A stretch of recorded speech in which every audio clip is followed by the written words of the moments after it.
Hi boys and girls, Mrs. Sadowski back at you with our last benchmark lesson of this week.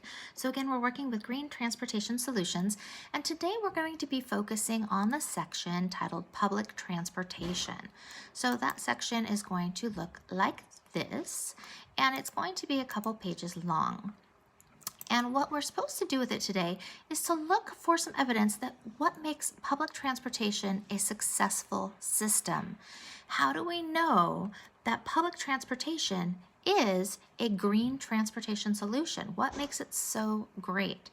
We need to find 5 reasons that public transportation is successful. And we have to find that text evidence, okay? So, right here, we're going to be typing into these spots. So we're looking for what is our evidence? Why is it so successful? So if I look back at the text, my text is going to start up here, public transportation. You'll notice it says, the New York City subway system has more than 5 million riders on weekdays. According to the report, New York City's Green Dividend, residents save $19 billion a year because they own fewer cars and drive less than average Americans. Ooh, that's pretty cool. If I were to save that much money a year, of course, I think they're talking about all the residents, but still, that's a lot of money to not have to spend on my car. Dozens of big cities in the United States have subways or some other type of rapid transit. Running subways, trains, and buses takes energy. Often that energy comes from burning fossil fuels. But the cost to the environment per person is considerably less. As public transportation options improve, cars become less of a necessary evil. A subway line can improve the quality of life for a town as well. As I look at this, I'm thinking, wow, if people are taking these things, it's less energy, right? So we're talking about it being less energy and less pollution. So you have fewer cars. That's a good thing too. If we continue to read through, it says, the Washington, D.C. Orange Line, part of the city's Metro Rail, or Metro, is a model of transportation planning. The Orange Line was built underneath a main street of suburban Arlington, Virginia in the 1970s. People moved to live near the Metro. High-rise apartment buildings soon developed along nearby Fairfax Drive. Dying businesses in the Virginia Square area came alive and new ones opened. More stores, restaurants, and movie theaters followed.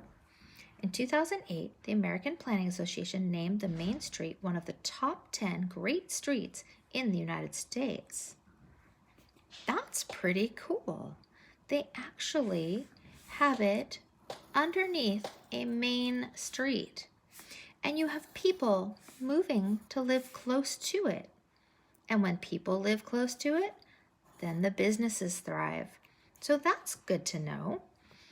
I think we were bold at the time, and it's been paid off. I can't imagine what this area would be like without it, says Jay Ricks, a former board member in Arlington County, Virginia. Tens of thousands of people today ride the Orange Line to their jobs in Washington, D.C. Look at that, tens of thousands of people. The daily commute is easier. Ooh, it's easier than driving. Look, people can relax and read. That's really nice. So they relax or read instead of losing my temper while sitting in traffic, says Joel Max, a Metro rider for over 30 years. The Beltway is a living nightmare during rush hour. In the past 10 years, Max's company has paid for part of his Metro pass. How nice would that be if whoever's hiring you to work actually paid for part of that?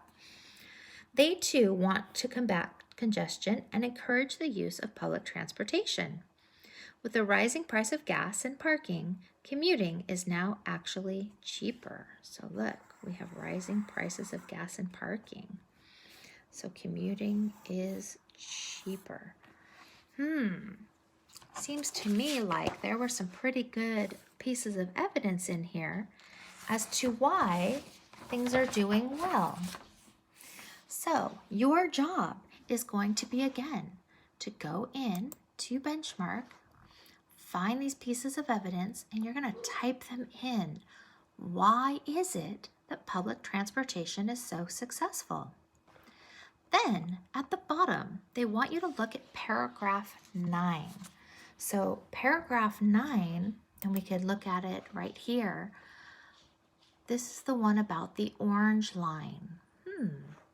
They want to know which 2 sentences, keyword 2, and look, there's 2 circles. That gives us a big hint that we need 2, that provide evidence to support the claim that a subway system can improve a town. So which of these deal with the subway system improving the town? Grab the little circle and drag it over where you want it. Okay, so you should be able to complete this well. Again, you've got the pages right here for you. Good luck, boys and girls.